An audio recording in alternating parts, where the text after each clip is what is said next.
See, one thing I do not like is when I make my hair too big and it doesn't fit in the frame, and then I gotta sit all the way back here. Because also, if I sit too close, what if people think that I'm naked? And it's not that type of channel, not for free. Hi, my name is Tiffy Starchild for Black Nerd Problems, and I was not going to do this. I was not going to rank the non-benders of Avatar: The Last Airbender and Legend of Korra, because I was like, no, they gotta be tired of hearing me talk about Avatar like every chance that I get. But then I decided that I just don't give a fuck, and if you don't like it, you can take your negativity and go, because we don't need that around here. What do y'all think it's like to be a non-bender in the world of Avatar? Because that's nobody's first option. We ask people all the time, like, hey, what kind of bender are you? And no one's ever been like, no thank you, I'd rather be regular. So I feel like I definitely need to give it up to the non-benders in the series, because they could not bend elements, but they can bend their way into my heart. What if I held my head to the side like this and you can see all my hair?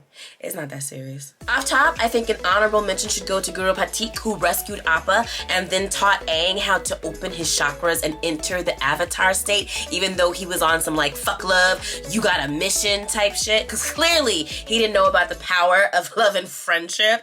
And then the mechanist, the mechanist, I think I pronounced it wrong in my last video, but then I rewatched the episode. Even though he was assisting the Fire Nation in order to protect his people and keep his son safe, and he completely destroyed the Northern Air Temple, I do actually really like his inventions, and I think it's very interesting seeing them reemerge generations later, like in Legend of Korra, with the war balloons. What was June's deal? I am not complaining. I am definitely not doing that.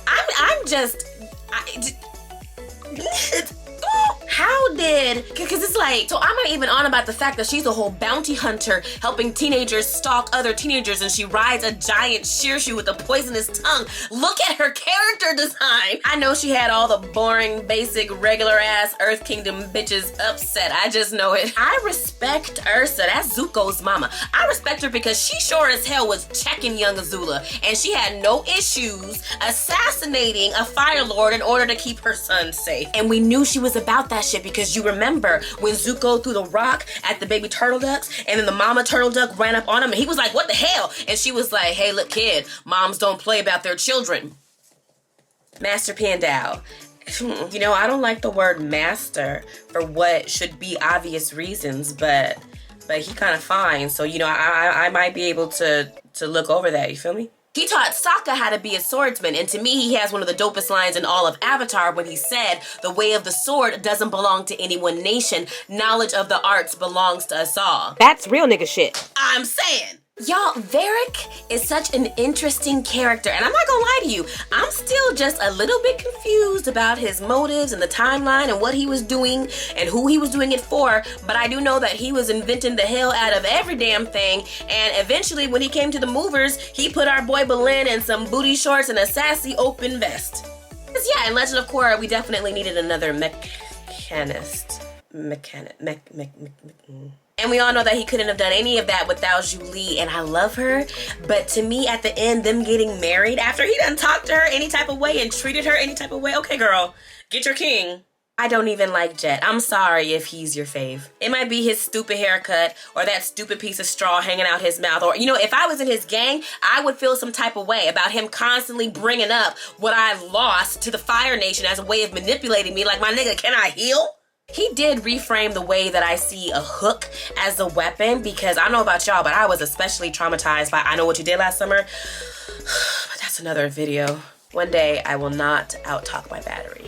That day is not the day. So it's not that Princess Yue is like strong in the traditional sense or whatever, but she was dripped out as a princess should be. And I'm letting y'all know right now, but that as soon as I finish a Princess Yue cosplay, y'all gonna be sick of me. You're gonna be sick of me. And the fact that she sacrificed herself to save not only her people and not just the waterbenders, but the entire world. Everybody needs the moon. It's called balance. I don't think that I would have had the strength. I felt like I would have looked right at that dead fish and just been like, wow, what are we going to do. Because I'm not dying today. The fuck? I was not prepared for this. I didn't even clean my room. May! And it's not that she was just so deadly with the shuriken. It was just, she didn't care. Like, it was just a hobby that she just kind of picked up because it might come in handy, like a party trick, and she was bored, so she was like, I might as well learn how to do this. That was me in contortionism in college. I thought it would just be kind of a cool thing to know. But she felt confident enough to go toe-to-toe with Azula. And I don't think that would have ended in her favor, but do you think that she gave a fuck? And that moment also gave us brilliance from Ty Lee, and I see why Azula was wrong with these two bitches before she got hit with that Ty Lee two-piece chi blocker deluxe. I do also love that we see chi blocking introduced with Ty Lee's character, but then by the time we get to the 1920s-ish era of Legend of Korra, we see how that has evolved into actual weapons. And I don't think that Ty Lee invented chi blocking, but I do wonder if she had any input on those technological advances. Things like that, I don't know, I just think it's cool. My girl Asami. First of all, props to her because her father ended up being very evil and even tried to kill her one time, if I do recall, and she does not appear to be very traumatized at all. Like, no daddy issues, and that seems nice. Can't bend, but she's the friend with the license and the car. This whole time, I've had a crystal on my arm. You're supposed to be right here above my eyebrow. That's where you belong. It's because I took a nap earlier. How was I sleeping? She gave Macaulay Culkin and Richie Rich, like, my money is your money. Please spend it. And she can fight. Don't say anything to me about Asami. Just don't. Jumping back into the time of Aang, we gotta talk about Suki. First of all, having a full beat before doing literally anything, including fighting.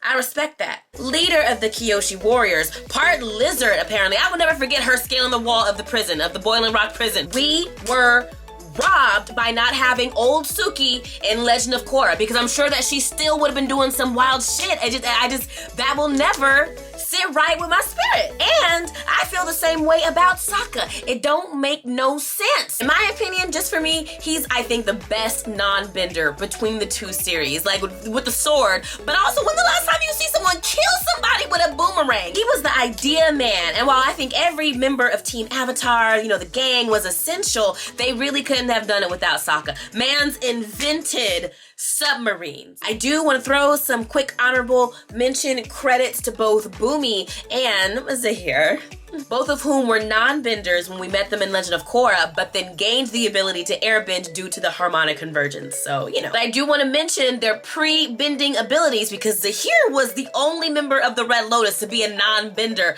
but still locked up in that prison. He was an issue. He was a menace. And we will always put respect on Boomy's name, okay? That is Aang's first child. And that is it for real this time. We have ranked everybody, bender, non-bender.